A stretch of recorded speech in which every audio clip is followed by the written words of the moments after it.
If you're like 99% of America, then you're watching me do something right now that you never do, and that's read comics.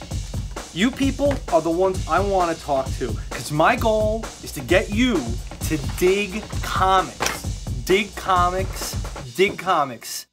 Up until the 1950s, everybody in America read comics. Kids, housewives, servicemen.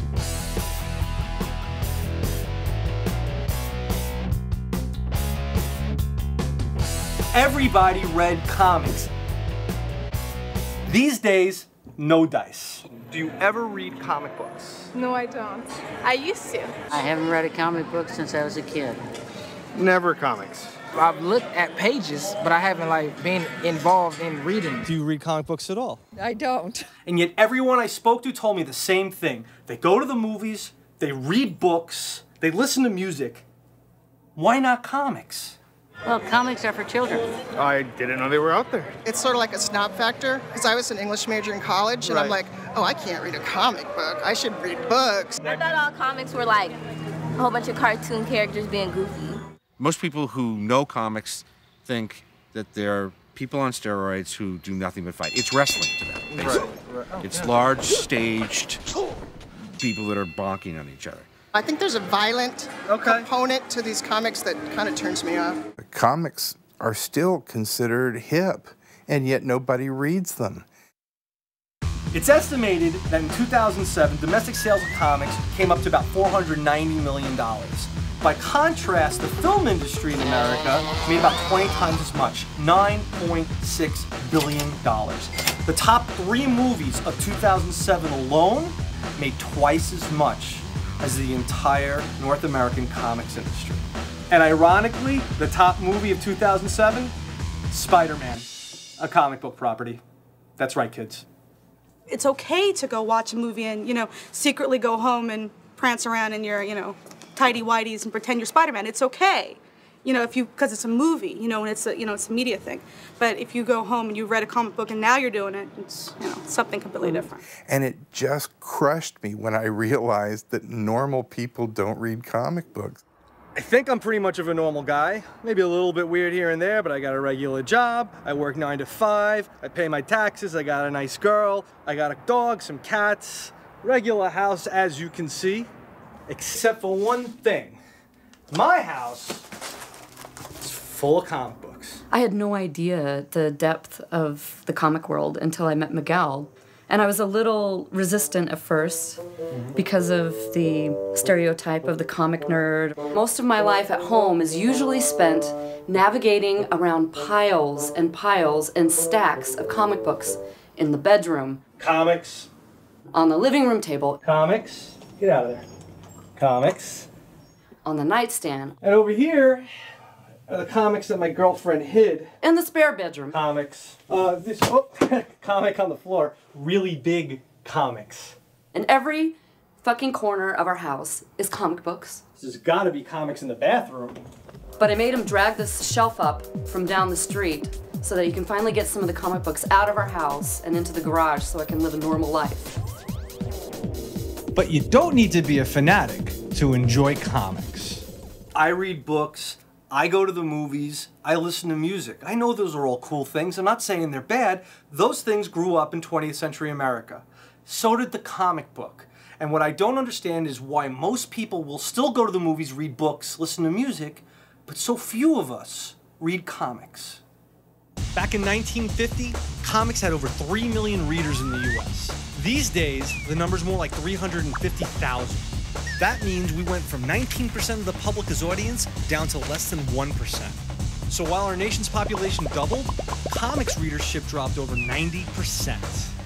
Where I think it took off was during the war, because comics were a very disposable form of entertainment, and that the servicemen could have them with them and stick them in their back pocket and read them. And that was like the first time I think a lot of older people were reading them. So the work was more sophisticated by the 40s, and the people were a little older, and they already knew the lexicon of how to read a comic. That's where they started getting a more adult readership. And of course, by the mid-40s with crime comics and the late 40s with romance comics, which were a huge deal. Suddenly they were getting housewives reading comics, and just as they were starting to spread out, you had the Senate hearings. In 1954, the U.S. Senate, caught up in the paranoia of the McCarthy era, turned their attention to the problem of juvenile delinquency. They conducted hearings with a star scapegoat, the comic book.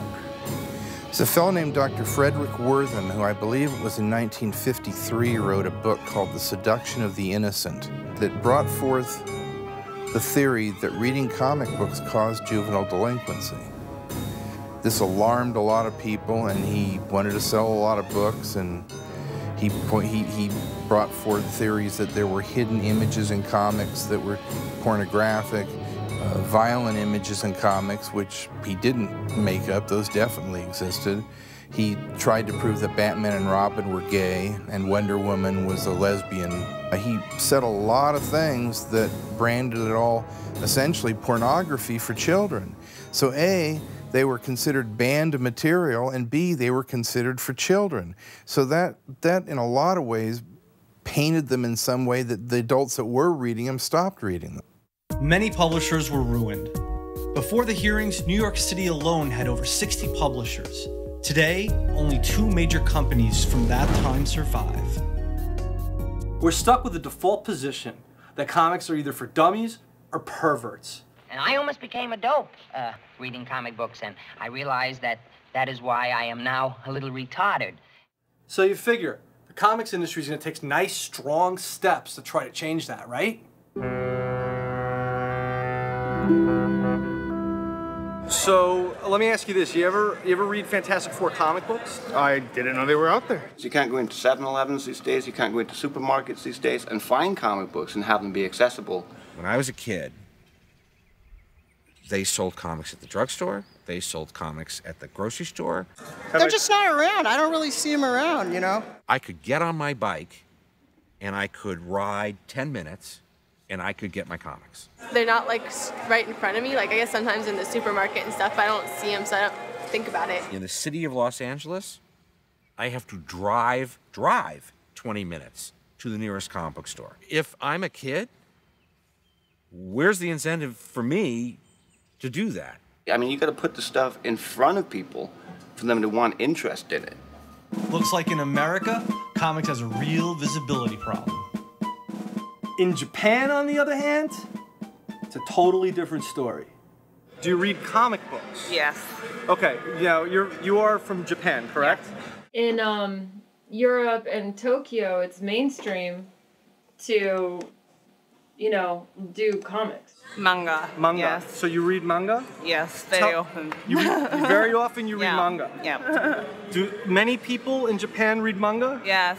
It's from young, very, very young people to businessmen read comics.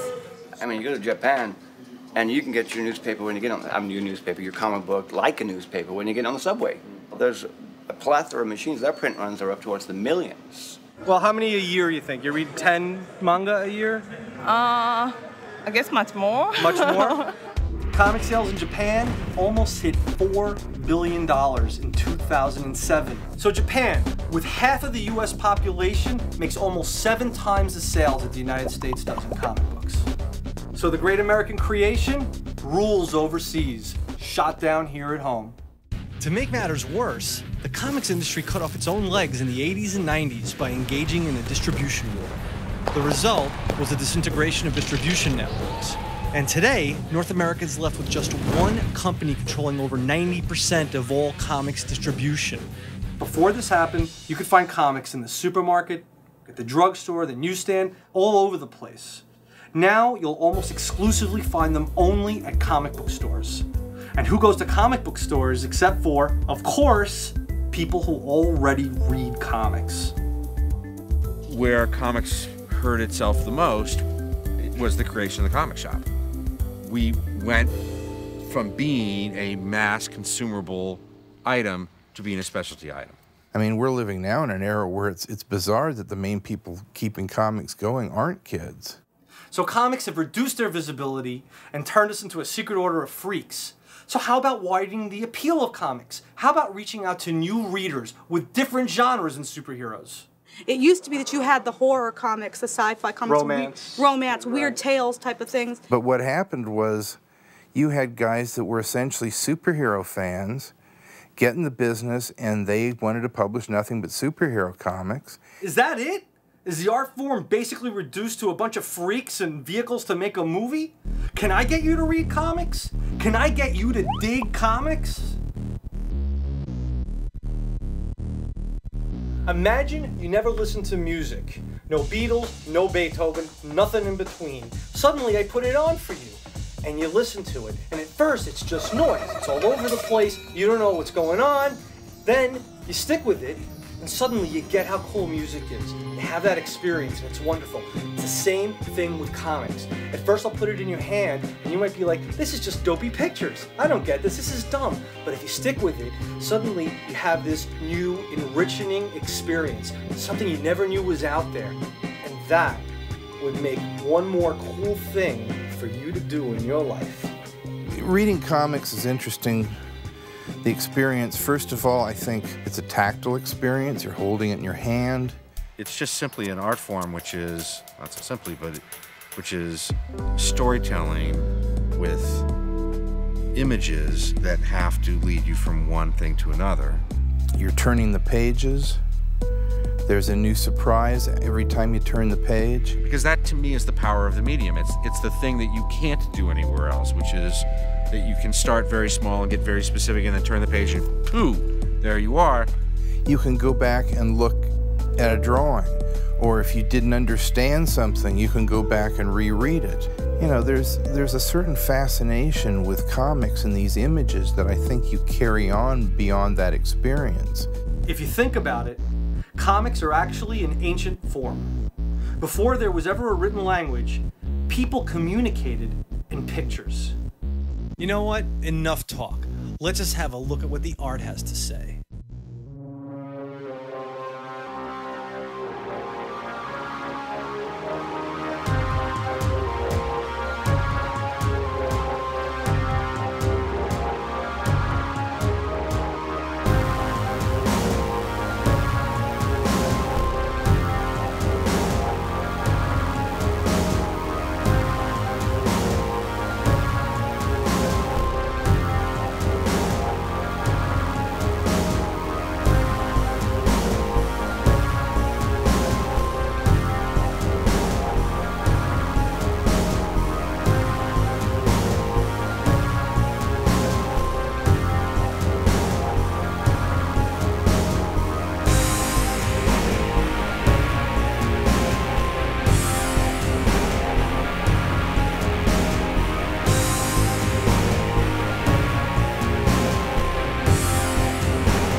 I don't think there's a better crop, a better period for the amount of good product coming out now that would appeal to a 16-year-old or would appeal to a 60-year-old. But if it can get into intelligent people's hands, I would think that if it's quality material, there's going to be a response.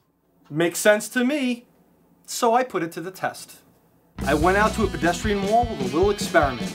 What happens if I ask you a few questions, figure out what type of movies, art, and books you like, and then see if we can't find a comic that you'll like? No, I wasn't expecting this at all.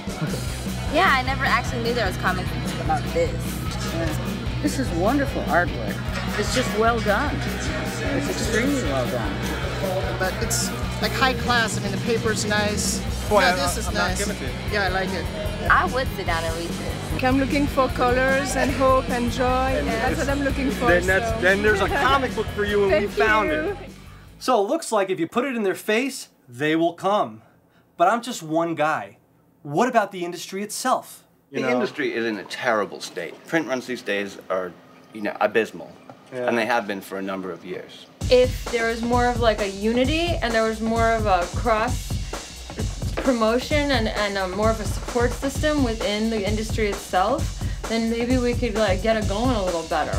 Instead of sitting there and arguing about whose head is bigger, Marvel, DC, Image, all there's this, that, you know what? Put everything aside and let's get people to read comic books. You need to have new books, and you need to make them cheap enough and accessible enough where kids are going to want them. I want them to advertise the product. Advertise the comic idea. One of the keys is to try to find kids as an audience and nurture them to get used to reading comics. You have to get it to that young audience, get them trained now, and then you have your audience 10 years from now. When you read comics as a kid, you have a loyalty to the medium based on pleasurable experiences when you were young. And we've lost the kids. You saw the Fantastic Four? Yes. Did you like it? Yes. Can I ask you, do you ever read Fantastic Four comic books? No, no. No? Can I show you a Fantastic Four comic book? Yes. Who's that right there? The Silver Surfer. Tell me who these guys are. The Fantastic Four. Can you name each of them for me? The Thing, Invisible Woman, Mr. Fantastic, and Who's this guy right here? the Human Torch. The Human Torch. Do you read any comic books? No. I'll tell you what. If I gave you this, would you read it? Yeah. Okay, so I'm going to give this to you. Because you want to know why I'm going to give this to you? Because I want you to read comic books. I want you to become interested in comic books. Listen, I want you to know something. I've had this for years. It means a lot to me. But you're a kid and I want you to get into comic books. So I hope you read it. I hope you love it and you enjoy it. I hope you enjoy it. Thank you. Thank you. ¿Qué se dice? Gracias. Se dice gracias. De nada, pero tienes que leer todo, ¿me entiendes? Who knows, maybe I'm onto something here. I know we can reach out to kids, and I know we can win over adults if we show them what they're missing. I've got a good start here. Now I want to take it to the next level. There's lots of people to talk to, lots of ideas I know we can exchange. I know it's a business, but it's an art form first. This conversation has just gotten started. It's just the first issue in the series, people. You don't want to miss what happens in our next exciting episode. We don't know whether or not, if 100 years from now, people aren't going to go, what? Your grandfather didn't read comic books? The most esteemed kind of literature that's out there? I hope to God you're right. You get up in the morning, go to work. Work sucks. Your boss sucks. Your pay sucks. Everything sucks. So you know what? I pick up a comic book and I see Hulk beating up on everybody. Oh man. I'm like, yeah, okay. I go back to work tomorrow. Take fucking comics, please. God damn it already. Take the goddamn comics. I never really thought it was weird to be in a rock band as a girl, or weird to draw comics, or I didn't know there were gender roles about all this stuff. What the hell's the matter with you? Dig fucking comics. What a lot of people don't even know is, well, what panel do I read next? What balloon do I read next? There's an ad in the middle. Should I read that? I mean, it's like you'd be surprised. I go to schools and talk to kids and they don't even know how to read a comic. Dig comics!